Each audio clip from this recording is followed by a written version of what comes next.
Práve teraz prichádza sem na pódium k nám naša slovenská triatlonistka Nikola Čorbová. Myslím si, že sedela vzadu, tak veľkým potleskom ju môžeme privítať. A kým sem príde a prídu sem aj títo naši dvaja moderátori, ktorí ju budú spovedať, tak ja iba poviem, že sa stala historicky prvou ženskou víťazkou extrémneho triatlonu Himalayan X3 a teda nie len prvou ženskou, ale ty si predbehla všetkých chlapov, ktorí tam ten deň boli a dnes je to presne na rok, ako si tam niekde vzadu spomínala, rok od vtedy, ako si teda toto všetko zdolala, takže o tomto sa budeme rozprávať a teda je to ten najikonickejší, najnáročnejší trail na svete, 3,5 kilometra plávania, ešte za tmy, 165 kilometrov na bicykli s prevýšením 3700 metrov, a 46-kilometrový beh. A to všetko s víťazným časom 17 hodín a 8 minút, takže toto je nový ženský traťový rekord, takže Nikol je teraz medzi nami, môžeš sa posadiť, veľmi pekne ťa tu vítam, ešte raz veľký potlesk. Čo sa týka toho slajda, tak mali sme na úvod taký prezentáciu, kde bol QR kód a keď ste si ho nestihli načítať, tak teraz organizačne to bude tak, že Nikol má pripravenú prezentáciu. Nikol, odozdávame ti slovo, myslím si, že ja sa asi tiež pôjdem posadiť, bude to tak asi efektívnejšie, krajšie pre nás a potom si sadneme na krátku diskusiu. Ja ti dám môj. Páči sa. Dobre, ďakujem vám veľmi pekne, že ste prišli a teraz vám tak v krátkosti opíšem vlastne, čo sa udialo v Himalajách, o čom to bolo a plus tak v krátkosti aj vlastne ako som sa k tomu celému dostala a ako sme vlastne som si to preklikla, a ako sme tých pár dní v Nepále vlastne prežili. Ako pozerám, tak vlastne o 3,5 hodiny bude štart teraz ďalšieho ročníka, takže to im držím v prvom rade prsty. O 4:00 štartujú, takže sme pomaličky stávali. Vlastne tu je taká prvá fotka toho, ako vlastne čím triatlon začína a to je plávaním. Plávalo sa v tme, štart bol o 4:00 hodine ráno a vlastne mali sme takto so sebou takéto bojky, kde sme mali svetla a na základe toho vlastne vedeli, že kde sme plus minus. A vlastne to je taký pohľad, že OK, že kam teraz plávem, že vlastne to bolo takto vidno. Taká tma plus minus, len tie svetlá to sú vlastne osvetlené bojky. Ono to išli 4 bojky vlastne takto záradom, že nebola nejaká komplikovaná trať. Takže prekliknem to ďalej a vlastne tu je možnosť vidno vlastne ako sme išli za sebou.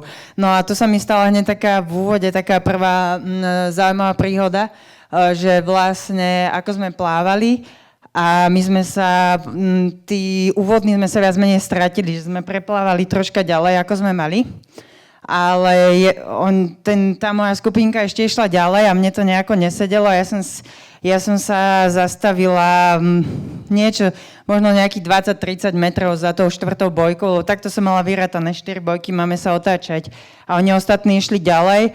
Ja som kričala na týchto kajakárov, ktorí boli so zadnými, že čo teda, že či sa otáčame, neotáčame.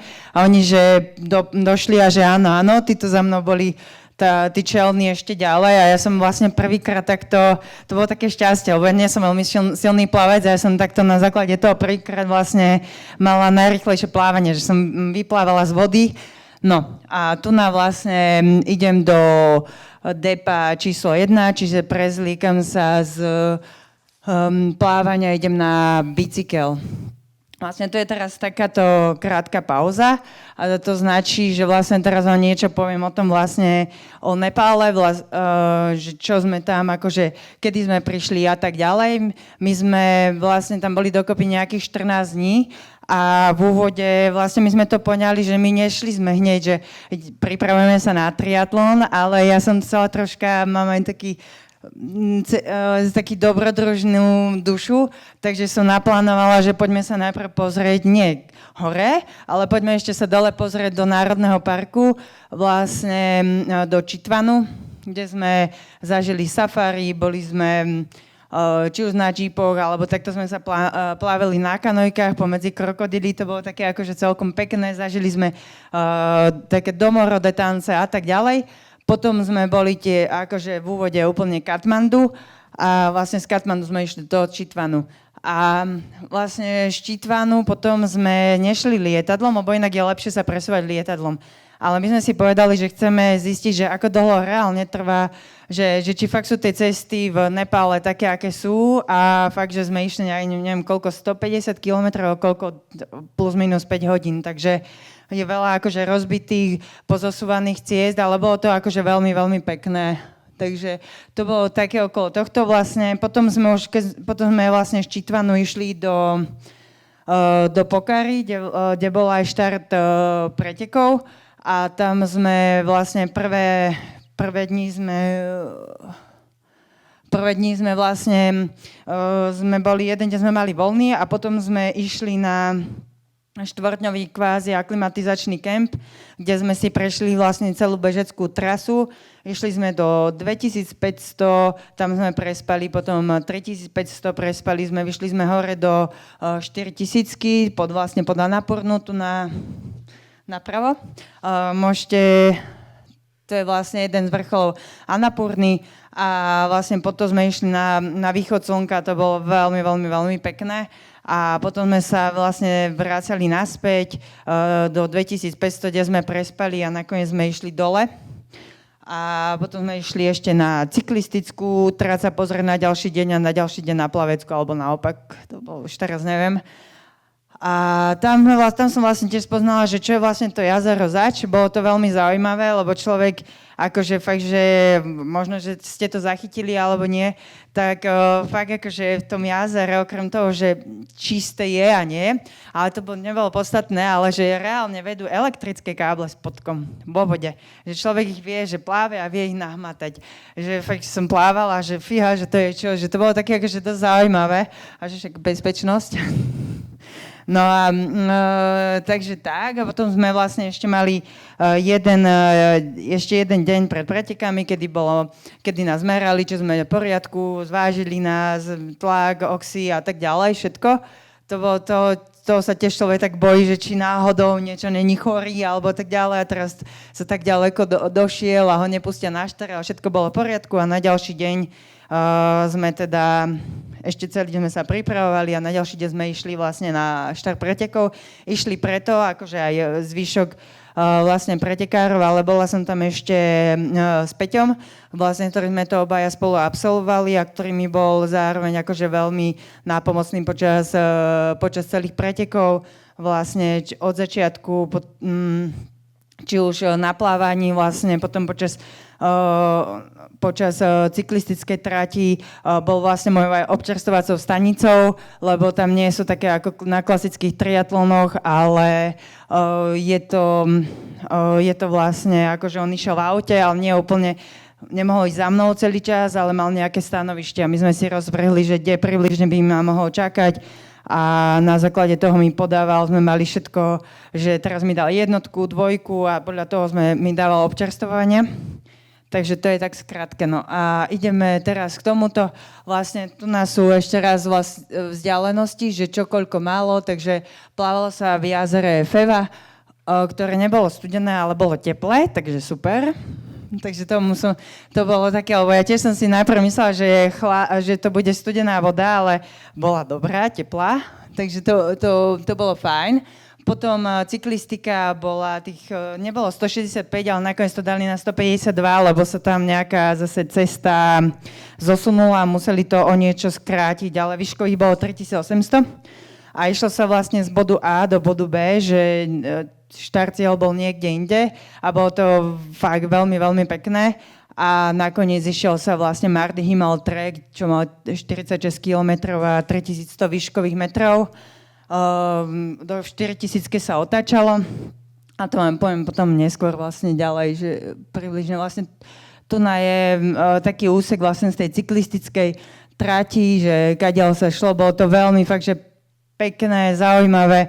Jedine čo ako ráno veľmi psi boli aktívni, takže zvykli naháňať, takže človek sa musel ponáhľať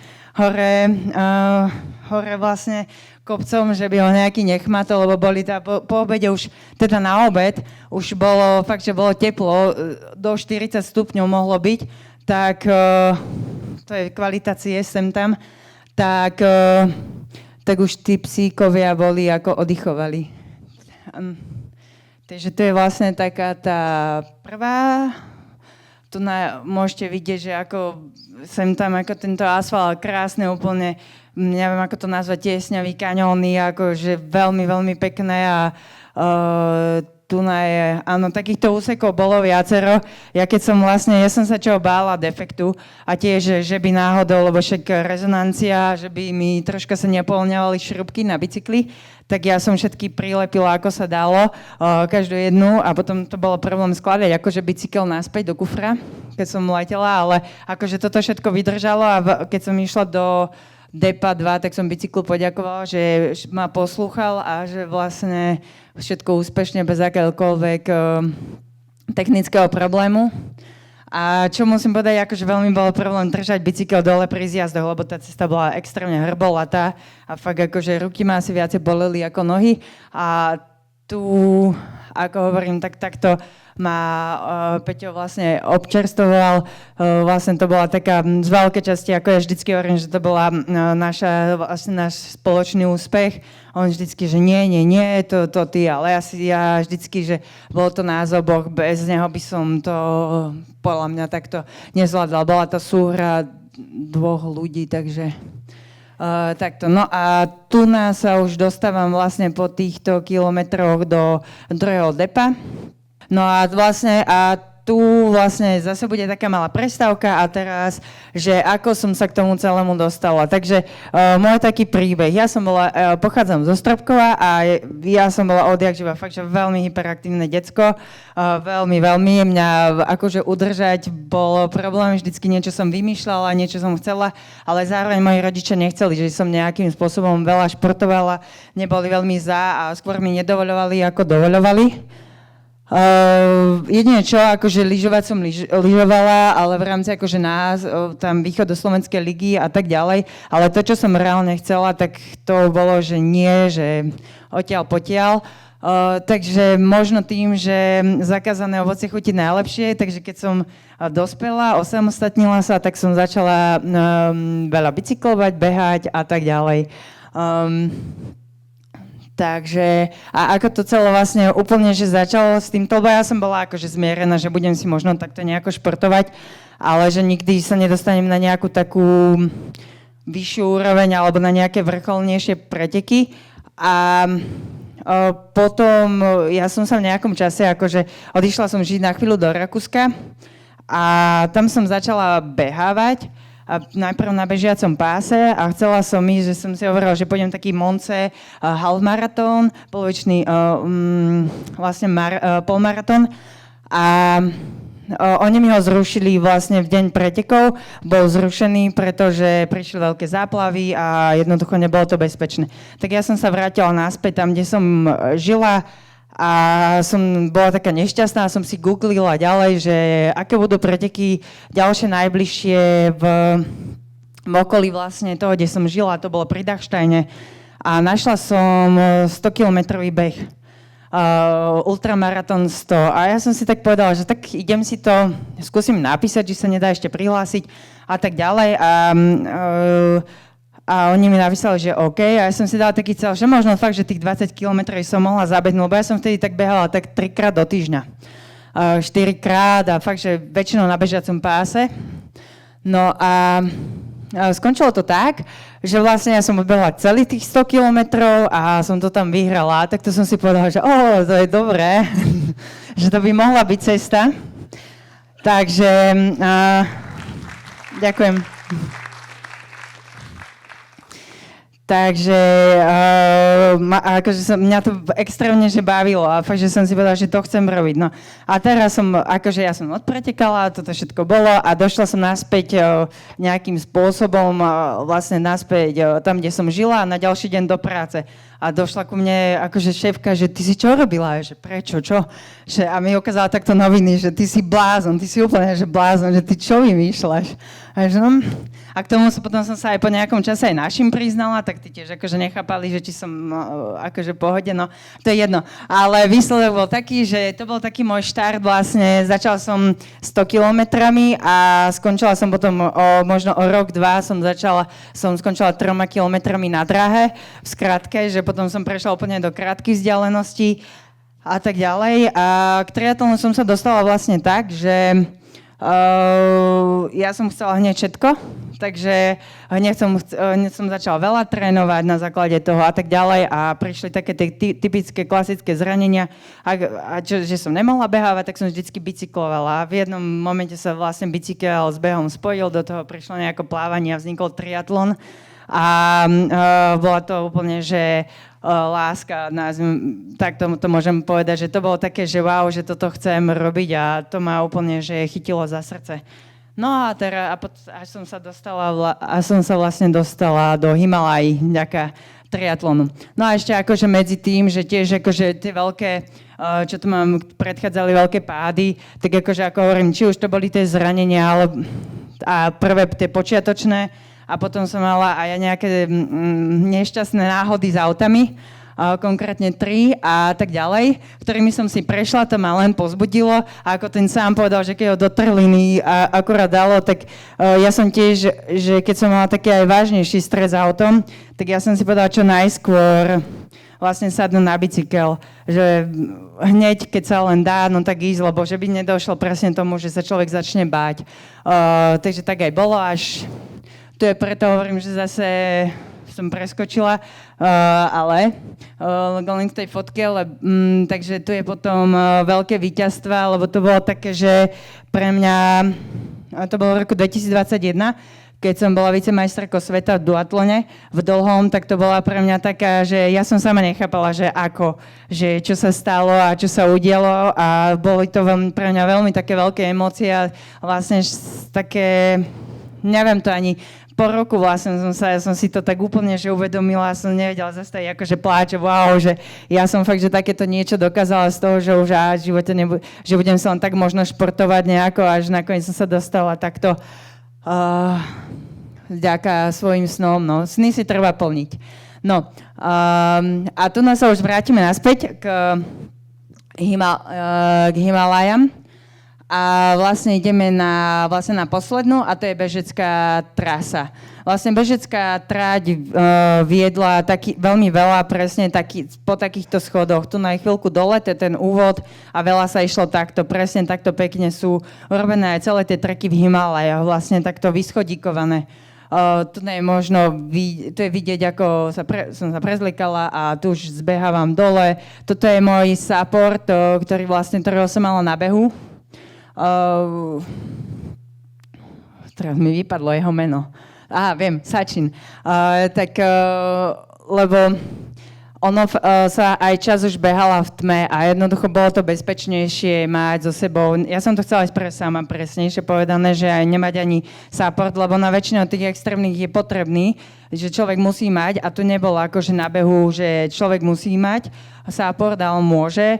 A ja som si povedala, že ja to chcem ísť sama, ale Peťo ma presvedčil, že nie, že presvedčil, ale nakázal, že musíš mať, že to je nebezpečné.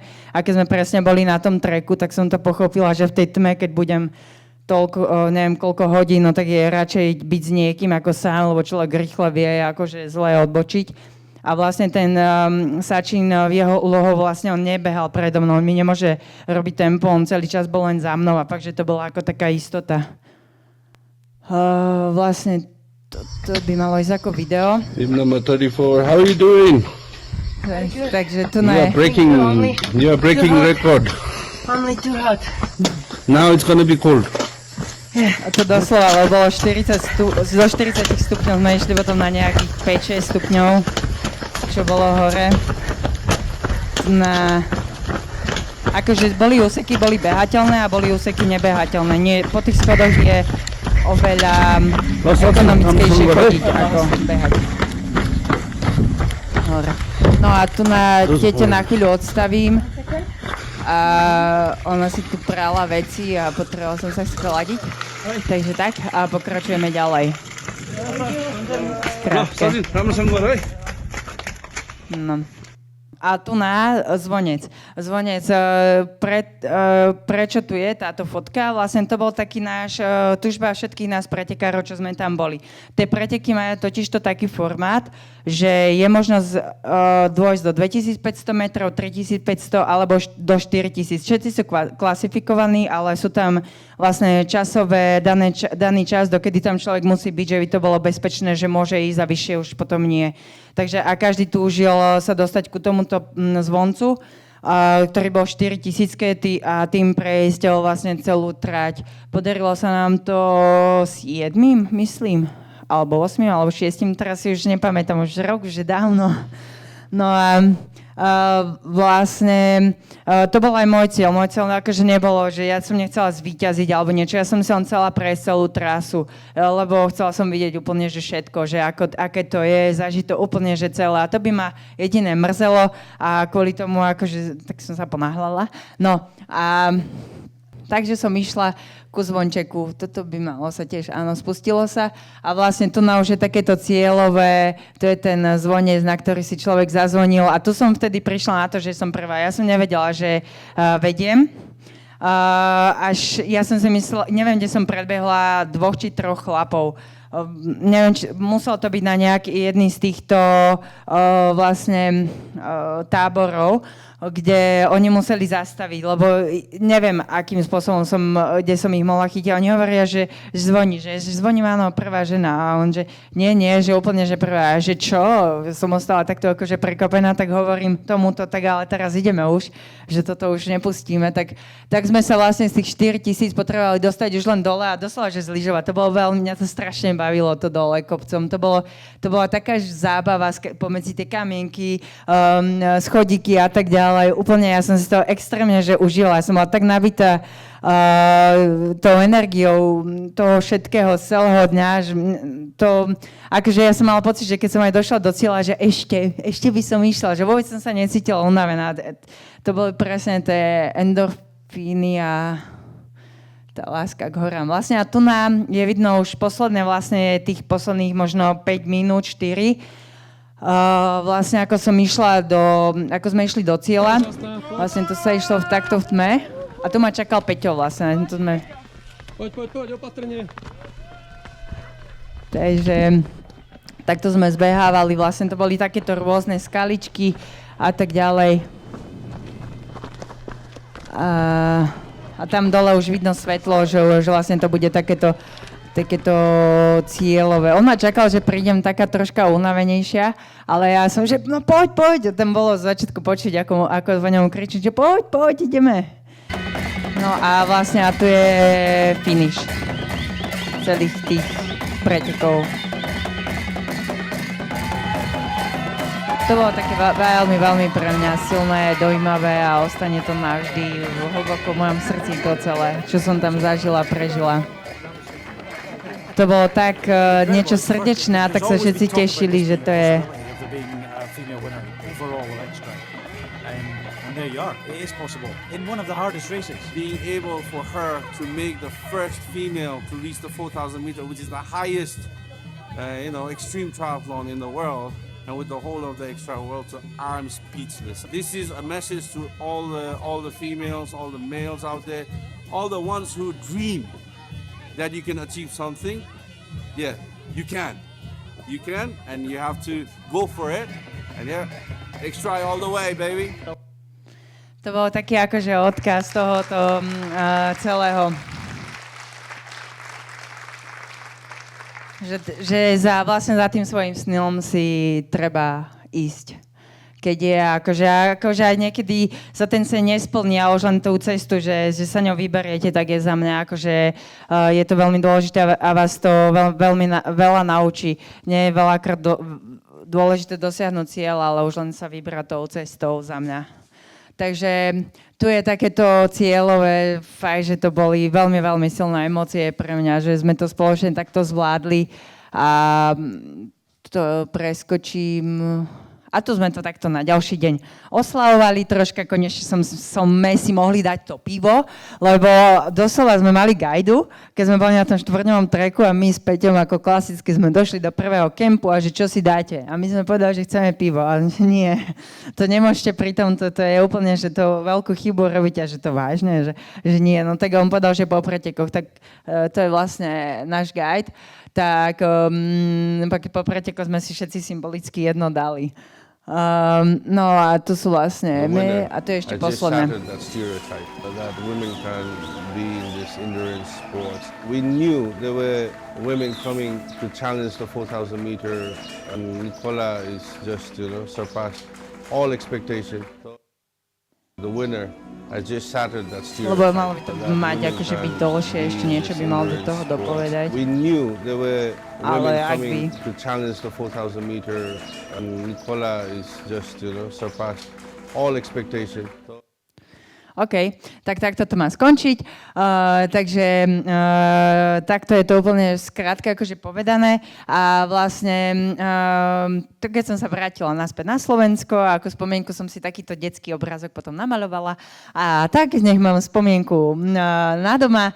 To boli také moje tie emócie všetkého toho spojeného. Tu je Jaký, lebo inak akože v noci, keď idete s tou čelovkou v tom lese a zasvietite takému Jakovi priamo pred, tak je to akože taký celkom tiež zážitok. No, takže takto. No, v skratke by som to zhrnula. Dalo by sa o tom veľa rozprávať, ale keďže nemáme úplne veľa času, takže namaste.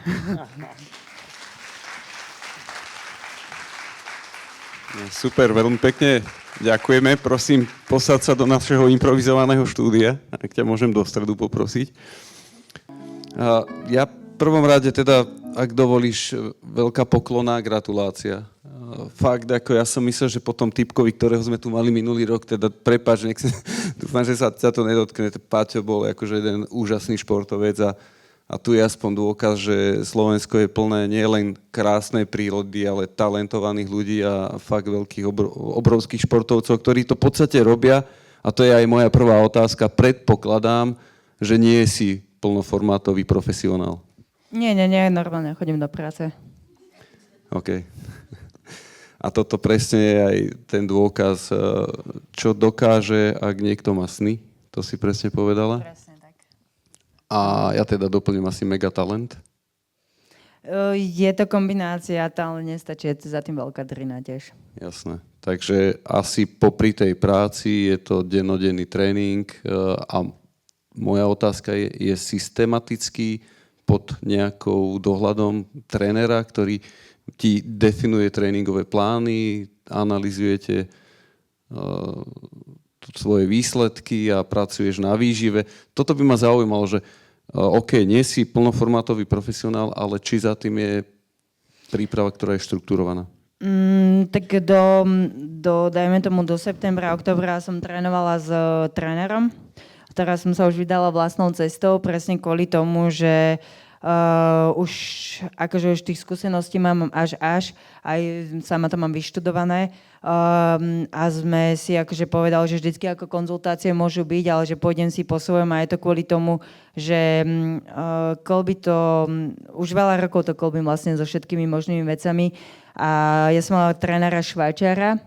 A vlastne ťažko bolo veľakrát mu vysvetliť, že potrebujem aj niečo, akože aj troška žiť, ale no, akože normálne a že on nevedel akože pochopiť niektoré ako keby veci a ja si teraz chcem skúsiť, že si budem skladať vlastne tréningy sama na základe toho, že či sa cítim daný deň unavená, tak radšej si dám tú pauzu, že skúsim ísť viacej, akože štruktúru mám a mám ju zatiaľ v hlave, nie úplne na papieri, mala by som si, lebo už preteky sa blížia. Takže akože plus minus som si urobila a ako by som to, skrátka rozlúčili sme sa, ale toto bolo ešte s ním. Ja som ja som asi 10 rokov trénovala s trénermi a teraz som sa rozhodla, že idem svojou cestou už. Jasné. A je to už len ten triatlon, alebo stále je to ešte aj ten ultramaratón? Akože sem tam si nejaký chcem zabehnúť. To ma tak akože baví. Ja som bola, kedy som bola? No naposledy som bola asi v septembri, ale to bol iba taký krátky pred 2 rokmi som išla v Slovinsku, tak spontánne takých obala Ultra Trail, to bolo 108 alebo 113 kilometrov. Takže akože chcela by som sa tomu venovať. A to je presne aj také, že už si to tak chcem robiť po svojom. No. Preto s ním, lebo to je veľmi veľké rebelstvo, on to doteraz nevie. A to je tým, že je vo Švajčiarsku. A nikto ma nenaponzoval. A ja som preto bola potichu, vlastne on mi dal 4 týždne voľna. Čo fakt, že má človek voľno. Ja som za tie 4 či 5 týždňov mi dal.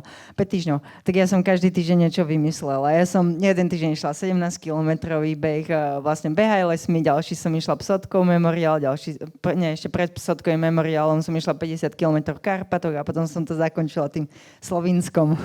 A keď sa ma opýtal, že ako si oddychla, tak som povedala, že veľmi pohode. Intenzívne. Hej, ale tak to bolo také, to občas človeku to tak ujde, akože nemala by som to robiť a preto som si presne povedal, že nechcem už vlastne míňať aj jeho tú energiu na vlastne, že on niečo pre mňa robí a ja potom zrebelujem. Ale roky som počúvala. To len už teraz tak na mňa došlo.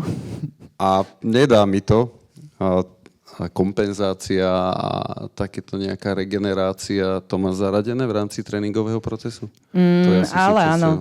Áno. To som mala aj pri ňom, a to som sa práve že pri ňom naučila, ale predtým ja som, ak nerátame tých 5 týždňov, áno, ale inak akože vždycky vlastne tých 3-4 dní človek ide a potom má deň voľna, alebo fakt, že keďže toho dosť, tak ja som si napríklad, teraz som bola pár dní akože mimo, som bola vlastne na takom súkromnom cyklistickom kempe, nazvime to. A teraz som si dala tiež 3 dní voľno, lebo cítim akože únavu. Jasné. Že idem teraz viacej, že už nebudem trénovať, že nejaká štruktúra, že niečo je iba dané na papieri, ale idem podľa toho, že ako to cítim a od zajtra chcem zase naplno trénovať a regenerácia v zmysle pasívna, aktívna. Jasné, asi veľa spánku. No, to mi nejde, jasné. no. Tak toto fakt nechápem. Ale to mi nejde. Práve ten spánok, to je môj veľký problém. No. Za to som vždycky bola od môjho trénera dosť pucovaná, že jasné. málo spím. No. A rusínska stovka? Možno raz, ale ani tento rok to nevidel, lebo idem Janošika, čo je vlastne o týždeň, myslím si, že na to, ale je to áno u nás, takže Boli sme, nádherný kraj, ano. Krásny pretek, milí ľudia, úžasné. To sa teším. Keď som započul stropkov. Sú tu aj nejaké otázky z publika, tak ak dovolíš, stíhal Sačín za tebou behať? Ale áno, tak on je domáci a on je ultrabežec, akože on sa venuje akože tým behom, chodieva na rôzne podujatia a fakt, že je veľmi, veľmi šikovný. A vy ste sa nepoznali dovtedy, to bol pridelený? Nie, to bolo tak, že ja som akože napísala večer, ako už bol briefing, som napísala, že chcem teda nejakého mať supportéra, tak mi ho priradili. Tak úplne náhodne. Pre mi priradili ženu. A Peťa, že nie, že akože nech má muža. A čo je akože oveľa lepšie kvôli tomu, že fakt, že ak sa niečo stane, tak je lepšie, že keď je akože muž skôr pomôže ako žena. Jasná je žena, ale nechcem zhadzovať. Jasné. Len väčšia bezpečnosť, akože on sa cítil, že radšej ma zveri do rúk. Je to mega svetový výsledok. Zachytili to aj svetové médiá? Áno, práve nimi to celé začalo. Vlastne Slováci sa to dozvedeli slovenské cez Ameriku, lebo vlastne do pol hodiny od toho, ako som došla do cieľa, tak sa ma pýtal organizátor, či môže dať môj kontakt americkým novinám jedným, že chcú urobiť rozhovor a na základe toho rozhovoru to potom sa spustilo. Paráda. Ďalšia otázka. Koľko hodín tréningu týždenne máš? No, to je rôzne. Keďže nespíš tak veľa? Nie, veľa nie, lebo tak 8,5 hodiny je človek v práci, plus dajme tomu 1,5 hodiny cesty dokopy a tak ďalej. Akože počas tohto začínalo to nejakými 12 hodinami a potom už ku koncu sa to vyhrotilo možno okolo 20 hodín. Keď som trénovala na Himaláje, a väčšinou cez víkend to bolo, že týždeň málo a víkend veľa, že víkendy boli fakt, že veľmi ostré. A teraz to je také ešte rozhádzané. Aj veľa, aj málo. Fakt, že potrebujem si to nejako ukludniť a začať akože úplne že systematicky trénovať, lebo ma čaká Norseman. No to je presne tá otázka, ktorú aj mňa napadla a je aj tu od našich divákov. Aký máš ďalší plán, cieľ alebo sen? A ja som ten Norseman, to som teda zachytil, tak to je naozaj vážna vec. A kedy je ten pretek? 1. augusta. 1. augusta, takže si plne pripravená na Norsemana. Minimálne chodím otužovať od jesene doteraz, takže to je taká, tam už nebude tá teplá voda, tam už bude tá studená, tých okolo 13 stupňov a hodinu v tej vode, akože hoci v neoprane, ale to už je akože fakt, že celkom akože slušne, že odoberie to energiu a ostatok by už mohol byť teoreticky v pohode. Tentokrát bude Peťo so mnou aj časť behať, takže tiež trénuje. Vlastne akože tú bežeckú časť, lebo posledných 5 kilometrov dovtedy môžem ísť sama a potom už musí mať spolubežca. Myslím, že ten Norseman sa dá považovať niečo podobné ako je Havaj. Áno, extrémne. Čiže je toto asi, čo sa dá dosiahnuť v kariére? Bol to môj taký, akože senis na Norsemana. A kvalifikácia bola práve Áno. Tohoto, hej? Áno, ja som akože pred 2 rokmi skúšala aj raz si dať žrebovanie, a keď nevyžrebovali ma, tak som si preto musela ísť. Okay. A máme tu ďalšieho takého slovenského reprezentanta, myslím, že Páťo Čurila sa chystá na Norsemana. Neviem o tom. Neviduješ? Tohto roku myslím si, že ešte jeden Slovák ide, ale neviem, ako sa volá. Myslím, že to je on. Nie. Nie je to on? No, Paťa poznám, nie. Okay. Aj tohto už poznám, lebo sme sa akože nejakým spôsobom spojili, ale takto menovite, že ako budeme, že oni idú čas idú autami, takže mi vezmú bicykel, takže nejakú takú tu máme už. Máme tu ďalšiu otázku. Ako si mala vyriešenú výživu počas preteku gel-iont, nejaký pomer sacharidov na hodinu? Ja pomerne sa snažím akože fakt, že tomu telu dávať veľa. Hýbem sa okolo 80-100 gramoch na hodinu. Takže to mi celkom aj vychádzalo počas tých pretekov, až potom už na tom behu v jednom momente mi prestalo už ako chutiť. Tam už tá výživa nešla úplne podľa pravidiel, podľa nastavenia, ako bolo, ale dovtedy plus minus akože všetko išlo. A boli to, viac menej to boli gély, veľa gélov, vlastne od nášho slovenského výrobcu. A potom ako klasické kola a takéto veci, čo boli. Ja by som sa opýtal, keď Peťo dá ďalšie otázky divákov. Systém trénovania, mala si trénera, tiež muselo nejakým spôsobom fungovať, existovať. Výjazdy, to je všetko vlastne, čo je nie len časovo, ale je to aj finančne náročné. Ako funguješ, keďže nie si profesionál? Dá sa povedať, že chodíš do roboty, aby si mohla športovať? Ako z veľkej áno. Ale nie, tak chodím do roboty aj preto, že chcem chodiť do roboty. Mňa to je náplňa, akože cítim sa viacej potrebná, ako kebyže nepracujem, ale keď sa pýtaš, áno, lejem z vlastného najväčší. A neexistuje tu na Slovensku, alebo skúšala si nejakým spôsobom nájsť systém podpory triatlonistov, lebo vlastne není si triatlonista, že ideme si mi po obede niečo akože dať, že naozaj, že tie výsledky tu sú a nejaká podpora zväzová. To nebudem radšej rozoberať tu, lebo je to také, akože nechcem, akože mi to, niektoré veci mi je ľúto, ale ja som si povedal, že idem si, na čo mám, na to idem, na čo nemám, na to neidem. A čo sa týka pretekov, napríklad na Himalajmana, akože tu je fakt, že Nike Fond pre budúcnosť športu, čo je, tak oni mi akože časť prostriedkov poskytli, že nebolo to úplne moje financovanie, ale zvyšok akože bolo. A teraz na Norsemana mám tiež takého jedného, čo z časti mi akože tiež pomohol. Ale čo sa týka akože našich, tak ja to tam už neočakávam. Ani čo sa týka reprezentácie, akože nechcem ani hanobiť ani nič, ale aj tie výjazdy si človek platí aj na Európu, svet viac menej sám. Štát nie je ten, ktorý sa nejak podielal. Ale teda minimálne máme dobrú inšpiráciu na budúci rok, keď budeme mať dobrovoľné vstupné, tak máme úžasnú ideu, kam tie peniaze použijeme.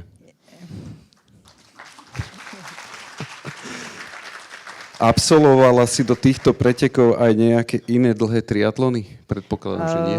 Ale áno, akože bola som 2-krát Ironman Lanzarote. OK. To som bola 2-krát. A plus ten duatlon, keď som bola druhá na majstrovstvách sveta, tak to bol vlastne ako keby dlhý duatlon. To bolo tiež, to malo okolo nejakých 7 hodín. Takže si evidentne vytrvalostný typ. Aha, som.